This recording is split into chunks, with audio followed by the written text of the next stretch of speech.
নমস্কার বন্ধুরা, বৈশাখী রান্নাঘরে আপনাদের সবাইকে স্বাগত। আশা করি সবাই ভালো আছেন। আজ আমরা বানাবো চিকেন পকোড়া। বৃষ্টির দিনে চা কফির সাথে একদম জমে যাবে, আপনারা বানিয়ে দেখুন। দেখে নিন কী কী লাগছে। গোলমরিচ লাগছে, এখন আমরা চিকেনটা প্রথমে ম্যারিনেট করব। গোলমরিচ নিয়েছি আমি প্রায় 25-30টার মতো। আমি 200 গ্রাম চিকেন নিয়েছি আর একটা লেবু নিয়েছি। প্রথমে কি করব, লেবুর রসটা চিকেনটার মধ্যে দিয়ে দেবো নিংড়ে। আমি 200 গ্রাম মতো চিকেন নিয়েছি, আপনারা আপনাদের পরিমাণ মতো নেবেন এবং সেই অনুযায়ী উপকরণগুলো কম বেশি একটু করে নেবেন। এই লেবুর রসটা আমরা দিয়ে দিলাম চিকেনে। আপনারা ভিনেগারও দিতে পারেন, কিন্তু আমি লেবুর রসই দিলাম। আর 1 টিস্পুন মাত্র নুন দিলাম ম্যারিনেটে, পরে আরও দেবো। এবার গোলমরিচগুলো একটু ক্রাশ করে নেবো ছোট্ট একটা হামানদিস্তাতে। খুব বেশি গুঁড়ো করবো না, তাহলে আমি মিক্সিতে গুঁড়ো করে নিতাম। আমরা একটু ক্রাশ করে নেব, এইরকম আধ ভাঙা বা এরকম একটা করে নেব। ওগুলো খুব ভালো লাগবে মুখে পড়লে। ওগুলো দিয়ে দিলাম। তাহলে আমরা কি কি দিলাম, নুন, লেবুর রস আর গোলমরিচের গুঁড়ো। এটা দিয়ে চিকেনটা ম্যারিনেট করে রাখবো প্রায় ঘন্টাখানেক মতো। বাইরে রেখে দেবো, ফ্রিজে রাখবো না। আপনারা প্রয়োজন মনে করলে ফ্রিজে রাখতে পারেন। খুব ভালো করে মাখিয়ে নেব চিকেনটার সাথে।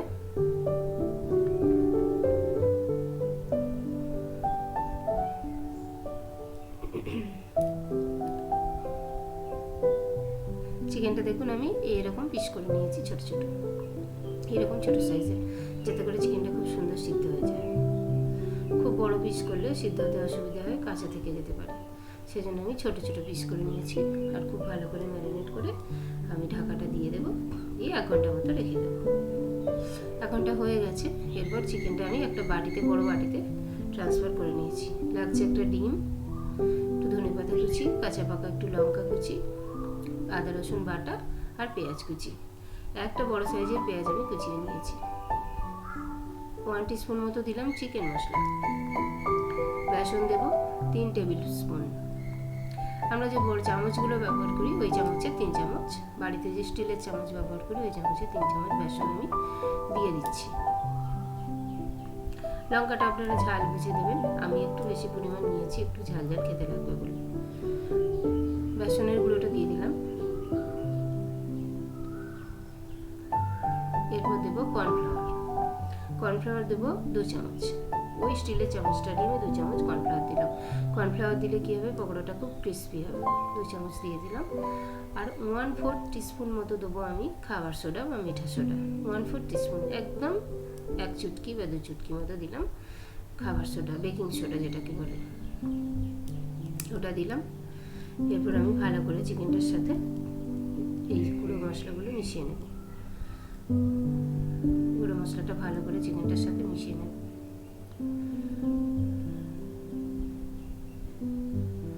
এরপর ওই উপকরণগুলো আমি দিয়ে দেবো। পেঁয়াজ কুচি দিলাম, আদা রসুন বাটাটা দিয়ে দিলাম, লঙ্কা কুচি দিয়ে দিলাম আর ধনেপাতা কুচি দিয়ে দিলাম। পেঁয়াজ খুব বেশি দেওয়ার দরকার নেই, তাহলে পেঁয়াজের পকোড়া মতো মনে হবে। মোটামুটি একটা দিলেই হবে। আমি 200 গ্রাম চিকেনে একটা বড় সাইজের দিয়েছি। এরপর ডিমটাও দিয়ে দেবো। ডিমটা দিয়ে ভালো করে মেখে নেব। এরপরেও আমি কিছু মশলা দেবো, আমি সেটা পরে দেখিয়ে দিচ্ছি। প্রথমে আমি এটা আমাকে মাখিয়ে নিই। যদি প্রয়োজন মনে হয় আমি আরেকটু বেসন কিন্তু অ্যাড করব। আপনারাও প্রয়োজন মতো বেসনটা অ্যাড করতে পারেন। বেশ একটু শক্ত শক্ত মাখাটা হবে, খুব নরম হবে না। দেখুন আমি আরেক চামচ বেসনও দিয়ে দিয়েছি এতে। আর 1/4 টিস্পুন মতো গরম মশলার গুঁড়ো দিলাম। আর কড়াই যে তেলটা গরম করছিলাম ওই গরম তেল একটু দিয়ে দিলাম। আর একটু লঙ্কা হলুদের গুঁড়ো খুব সামান্য দিলাম। গরম তেলটা দিলেও ক্রিস্পি হয় পকোড়াটা, সেজন্য দিলাম। কড়াই তেল গরম হয়ে গেছে, সাদা তেলে আমি এটা ভাজছি। আমি এবার পকোড়াগুলো দিয়ে দেবো। এই সময় গ্যাসের ফ্লেমটা কিন্তু মিডিয়াম রাখবেন, নাহলে কী হবে, পকোড়াটা তাড়াতাড়ি লাল হয়ে যাবে কিন্তু ভিতরে চিকেনটা সেদ্ধ হবে না। পকোড়াগুলো সব দিয়ে দেবো আস্তে আস্তে। আমি এটা ছোটো সাইজ করেই ভাজছি। ছোটো সাইজ করে ভাজলে কী হবে, চিকেনটা খুব সুন্দর সেদ্ধ হবে। দেখুন এরপর আমি পকোড়াগুলোকে একটু উল্টে দেবো, উল্টে পাল্টে দেবো। এক পিঠটা মোটামুটি একটু লাল লাল হয়ে গেছে, পকোড়াগুলো উল্টে দেবো। এই সময় কিন্তু গ্যাসের ফ্লেমটা অবশ্যই মিডিয়াম রাখবেন, না হলে কিন্তু উপরটা পুড়ে যাবে বা লাল হয়ে যাবে, ভিতরটা সিদ্ধ হবে না।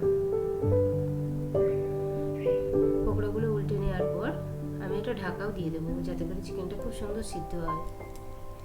ব্যাস, এরপর আমি একটু ঢাকা দিয়ে দিলাম। লো ফ্লেমে এই সময় আমি ভাজবো। দেখুন ঢাকা খুলে নিয়েছি। এই সময় এবার গ্যাসের ফ্লেমটা একটু বাড়িয়ে দেবেন, মিডিয়ামে করে দেবেন। ব্যাস, পকোড়াগুলো লাল লাল হয়ে গেলে তুলে নেবেন। একটা টিস্যু পেপারের উপরে আমি তুলে নিলাম। আগেও আমি একটা ব্যাচ ভেজে রেখেছি, এটা সেকেন্ড ব্যাচ হচ্ছে আর কি। টিস্যুর উপরে তুলে নিলাম। অতিরিক্ত তেলটা এতে সে মানে টেনে নেবে। হয়ে গেল আমাদের চিকেন পকোড়া। আপনারা বাড়িতে বানান, সবাইকে খাওয়ান। আর ভিডিওটি ভালো লাগলে লাইক এবং শেয়ার অবশ্যই করবেন। সুস্থ থাকবেন। নমস্কার।